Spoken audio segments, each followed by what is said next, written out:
नमस्कार दोस्तों, स्वागत है आपका self study with Hema Kadakoti में।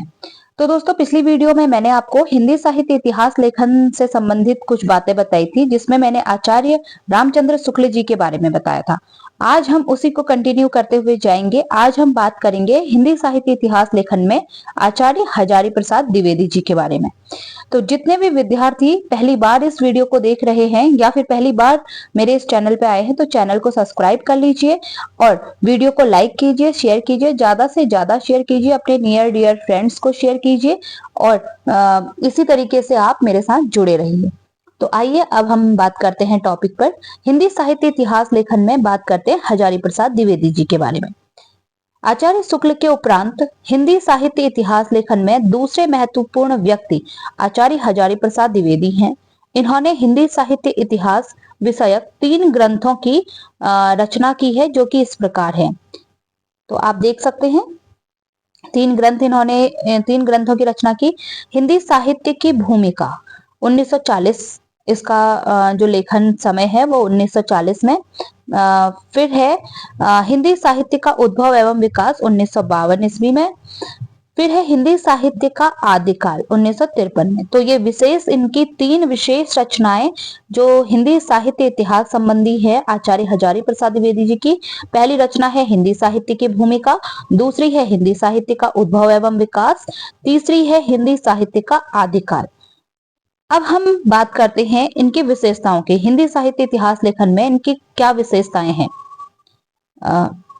हजारी प्रसाद द्विवेदी जी की क्या क्या विशेषताएं हिंदी साहित्य इतिहास लेखन से संबंधित हैं, इनके बारे में हम थोड़ा बहुत यहाँ पर जानेंगे। पहली विशेषता की अगर हम बात करें, जहां शुक्ल जी का दृष्टिकोण युगीन परिस्थितियों पर आधारित था, प्रत्यक्षवादी दृष्टिकोण था ना शुक्ल जी का। मैंने आपको पिछली क्लास में बताया था कि शुक्ल जी का जो दृष्टिकोण है साहित्य इतिहास लेखन से संबंधित, वो है प्रत्यक्षवादी। आज हम बात कर रहे हैं वही द्विवेदी जी का जो दृष्टिकोण है वो है परंपरावादी। कौन सा है? परंपरावादी। तो अगर हम इनकी इतिहास लेखन का जो दृष्टिकोण माने तो वो दृष्टिकोण है इनका परंपरावादी। किसका? हजारी प्रसाद द्विवेदी जी का। और ये पाश्चात्य चिंतक हडसन से प्रभावित थे। अगर हम रामचंद्र शुक्ल जी के बारे में बताएं तो शुक्ल जी किससे प्रभावित थे? तेन से। अगर हम बात करते हैं हजारी प्रसाद द्विवेदी जी की, तो हजारी प्रसाद द्विवेदी जी यहाँ पर, एक मिनट, ये पेन को थोड़ा सा हम लॉक कर देंगे, ठीक है। तो अगर हम बात करें यहाँ पर हजारी प्रसाद द्विवेदी जी की, तो हजारी प्रसाद द्विवेदी जी प्रभावित हैं पाश्चात्य चिंतक हडसन से। अब दूसरी इनकी विशेषता देखते हैं।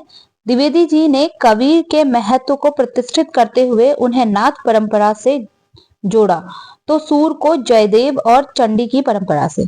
तो अगर हम बात करें कि जो हजारी प्रसाद द्विवेदी जी हैं, हजारी प्रसाद द्विवेदी जी ने सूरदास जी को तो जयदेव और चंडी की परंपरा से जोड़ा और कबीरदास जी को इन्होंने नाथ परंपरा से जोड़ा। तीसरी विशेषता अगर हम इनकी देखें, आगे इनकी विशेषताएं देखें, तो इन्होंने साहित्य के वैज्ञानिक वर्गीकरण के बजाय समग्रता पर बल दिया, अर्थात संश्लेषणात्मक पद्धति को अपनाया। तो इन्होंने साहित्य लेखन में वैज्ञानिक वर्गीकरण नहीं किया, इन्होंने संश्लेषणात्मक पद्धति को इन्होंने यहाँ पर अपनाया। आगे बात करते हैं इनकी साहित्यिक समीक्षा संबंधी मानक काव्य शास्त्रीय ना होकर समाजशास्त्रीय हैं। तो इनकी जो साहित्य जो समीक्षा इन्होंने की है, वह इनके जो भी मानक इन्होंने निर्धारित करे वो काव्य शास्त्रीय ना होकर समाजशास्त्रीय हैं। मनुष्य ही साहित्य का लक्ष्य है, इन्होंने अशोक के फूल में यह लिखा था, ठीक है। मनुष्य ही क्या है? साहित्य का लक्ष्य है। किसने लिखा था? ये अशोक के फूल निबंध में इन्होंने लिखा है कि मनुष्य ही क्या है? साहित्य का लक्ष्य है। तो अशोक के फूल में इन्होंने लिखा था। इन्होंने शिल्प को कम महत्व दिया और कहीं कहीं पर इन्होंने शिल्प के नए मानक प्रतिष्ठित किए हैं। यही कारण है कि यह कबीर को क्या कहते हैं? वाणी का डिक्टेटर। तो अगर आपसे पूछा जाए कि वाणी का डिक्टेटर किसे कहा जाता है, तो कबीर को। और किसने कहा? तो हजारी प्रसाद द्विवेदी जी ने। यह कई स्थलों पर आचार्य शुक्ल की मान्यताओं के समक्ष कड़ी चुनौती पेश करते हैं। आदिकाल या आदिकालीन सिद्ध एवं नाथ साहित्य संबंधी आचार्य शुक्ल की मान्यताओं का खंडन कर उसे साहित्य में शामिल करते हैं।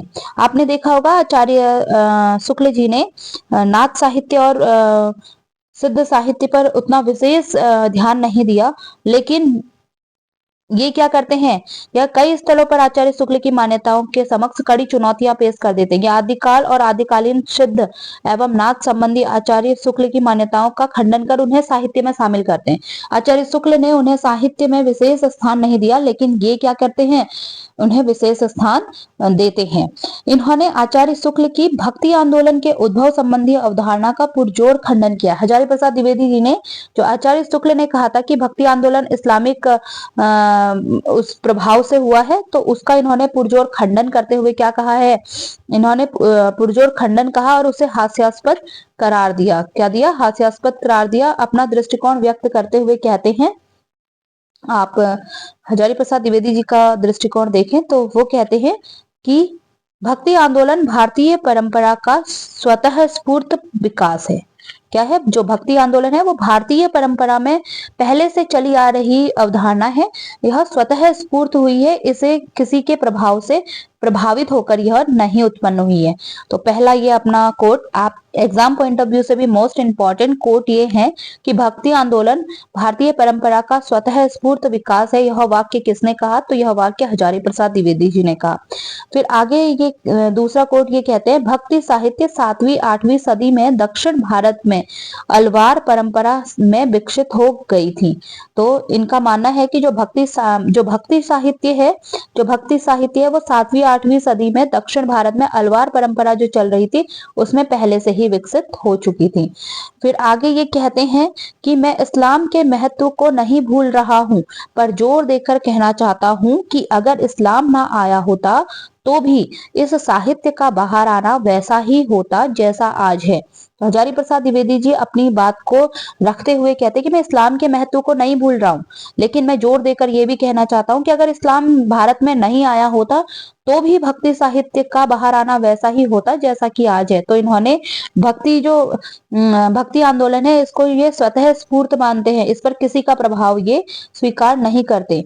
आगे कहते हैं, आगे इनका एक और कोट है कि भक्ति साहित्य जिजीविसा का साहित्य है, हत दर्प जाति की पराजित मानसिकता का नहीं। तो यह कोट भी किसने कहा है, हजारी प्रसाद द्विवेदी जी ने। ये कहते हैं कि जो भक्ति साहित्य है वो जिजीविसा का साहित्य है। ठीक है, किसका साहित्य है, जिजीविसा का। आ की मात्रा यहाँ पे लगाएंगे, जिजीविसा। भक्ति साहित्य जिजीविसा का साहित्य है, हत दर्प जाति की पराजित मानसिकता का नहीं। मतलब दबे हुए कुचले हुए लोगों ने डर कर या मतलब जो थक चुके थे, पराजित हो चुके थे, उस मानसिकता का साहित्य नहीं, यह क्या है, जिजीविसा का साहित्य है। इस तरीके से हजारी प्रसाद द्विवेदी जी ने अपने विचार रखे हैं हिंदी साहित्य इतिहास लेखन से संबंधित। आगे हम बात करते हैं इनके कि इन्होंने कबीर पर नाथ व हठ योग का प्रभाव बताया है। हजारी प्रसाद द्विवेदी जी कहते हैं कि कबीर पर नाथ संप्रदाय और हठ योग का प्रभाव है। यह अब्दुल रहमान, ठीक है, जिनकी रचना है संदेश रासक, ठीक है। अब्दुल रहमान को पहला कवि मानते हैं, ये अब्दुल रहमान को हिंदी का पहला कवि मानते हैं। अगर बात कहें क्या हिंदी का पहला कवि, आचार्य हजारी प्रसाद द्विवेदी जी ने हिंदी का पहला कवि किसे माना, तो अब्दुल रहमान को ये हिंदी का पहला कवि मानते हैं। अब बात करते हैं इनके काल विभाजन की। तो इन्होंने काल विभाजन को बहुत अधिक तोड़ा मोड़ा नहीं, बस सीधे सीधे तरीके से इन्होंने रखा है। ठीक है, आदिकाल को इन्होंने 1000 से 1400 ईस्वी तक को माना है। फिर पूर्व मध्यकाल को इन्होंने 1400 से 1700, उत्तर मध्यकाल को इन्होंने 1700 से 1900 और आधुनिक काल को इन्होंने 1900 से अद्यतन तक। तो ये तो था इनका काल विभाजन। ठीक है, तो यहाँ तक हमने जो अध्ययन किया वो हिंदी साहित्य इतिहास लेखन में हजारी प्रसाद द्विवेदी जी के विचारों का और उनके साहित्य, उनके साहित्य संबंधी, साहित्य इतिहास लेखन संबंधी पुस्तकों के बारे में थोड़ा बहुत हमने यहाँ पर जानकारी दी। अब आगे बात करते हैं राम कुमार वर्मा की। ठीक है, तो इनका नाम पूरा है डॉक्टर राम कुमार वर्मा, डॉक्टर राम कुमार वर्मा। ठीक है, तो डॉक्टर वर्मा ने 1938 ईस्वी में हिंदी साहित्य का आलोचनात्मक इतिहास लिखा। इसके अंतर्गत 693 ईस्वी से 1693 ईस्वी तक के समयावधि को समाहित करते किया। संपूर्ण ग्रंथ 7 प्रकरणों में विभक्त किया है। तो अगर हम बात करें डॉक्टर रामकुमार वर्मा की, तो इनका इतिहास ग्रंथ, जो इतिहास ग्रंथ है इनका साहित्य इतिहास ग्रंथ, उसका नाम है हिंदी साहित्य का आलोचनात्मक इतिहास। तो हिंदी साहित्य का आलोचनात्मक इतिहास किसने लिखा, अगर आपसे पूछा जाए तो किसने लिखा, डॉक्टर रामकुमार वर्मा ने लिखा। इसके अंतर्गत 693 ईस्वी से 1693 ईस्वी तक के समयावधि को समाहित किया गया है। मतलब इसमें 693 ईस्वी से लेकर 1693 ईस्वी तक की जो भी काल का समय के अंदर जो भी साहित्य, जो भी लेखक, जो भी रचनाएं आई, उनका वर्णन इन्होंने यहाँ पर किया है। और अपने संपूर्ण ग्रंथ को इन्होंने कितने प्रकरणों में विभक्त किया है, 7 प्रकरणों में। तो कितने प्रकरणों में विभक्त मानेंगे इसे, 7 प्रकरणों में। आगे हम बात करते हैं इसकी विशेषता की, तो विशेषताएं देख लेते हैं। इन्होंने आदिकाल को संधिकाल व चारणकाल 2 भागों में रखा है। तो डॉक्टर रामकुमार वर्मा ने आदिकाल को क्या क्या नाम दिए हैं, तो आदिकाल को इन्होंने संधिकाल और चारणकाल 2 नाम दिए हैं, 2 भागों में इन्होंने बांटा है। इन्होंने स्वयंभू को हिंदी का प्रथम कवि मानते हुए साहित्य का आरंभ 693 ईस्वी में स्वीकार किया है। अगर रामकुमार वर्मा जी की बात करें तो इन्होंने कहा है कि हिंदी के प्रथम कवि जो है वो है स्वयंभू, और स्वयंभू को ये हिंदी का प्रथम कवि मानते हैं। तो स्वयंभू को हिंदी का प्रथम कवि कौन मानते हैं, डॉक्टर रामकुमार वर्मा। ठीक है, और हिंदी साहित्य का आरंभ कब से मानते हैं डॉक्टर रामकुमार वर्मा, 693 ईस्वी से। ठीक है, आगे हम बात करते हैं। इन्होंने भक्तिकालीन धाराओं के कुछ जटिल नामों को सरल बनाया। जैसे हम बात कर सकते हैं इसमें निर्गुण ज्ञानाश्रयी शाखा को इन्होंने क्या कहा है, संत काव्य, तथा प्रेमाश्रयी शाखा को क्या कहा है इन्होंने, प्रेम काव्य की संज्ञा इन्होंने दी है। यह ग्रंथ भक्ति काल तक ही सीमित है, और यह ग्रंथ क्या है, केवल भक्ति काल तक ही सीमित है। कालक्रम वर्गीकरण की अगर हम बात करें तो संधिकाल को इन्होंने संवत 750 से 1000 संवत तक इन्होंने माना है। फिर बात करते हैं चारण काल की, तो चारण काल की 1000 से 1375 संवत माना। भक्ति काल की अगर हम बात करें तो 1375 से संवत 1700 तक इन्होंने माना। रीति काल की अगर हम बात करें तो 1700 से 1900, और आधुनिक काल की अगर हम बात करें तो 1900 से अद्यतन तक इन्होंने अपना काल का जो वर्गीकरण किया है, हिंदी साहित्य इतिहास के कालों का वर्गीकरण इस प्रकार किया है। अब एक इंपॉर्टेंट नोट अगर हम देखें तो वो ये है कि संधि काल का आधार, जो भी इन्होंने संधि काल नाम दिया आदिकाल को, तो संधि काल का जो आधार था वो भाषिक प्रवृत्ति के आधार पर था। तो भाषा के आधार पर इन्होंने संधि काल नाम दिया, और चारण काल को इन्होंने साहित्यिक प्रवृत्ति के आधार पर इन्होंने क्या कहा कि वो क्या है, चारण काल है। तो इस तरीके से रामकुमार वर्मा जी ने भी अपने हिंदी साहित्य इतिहास लेखन में विशेष योगदान दिया।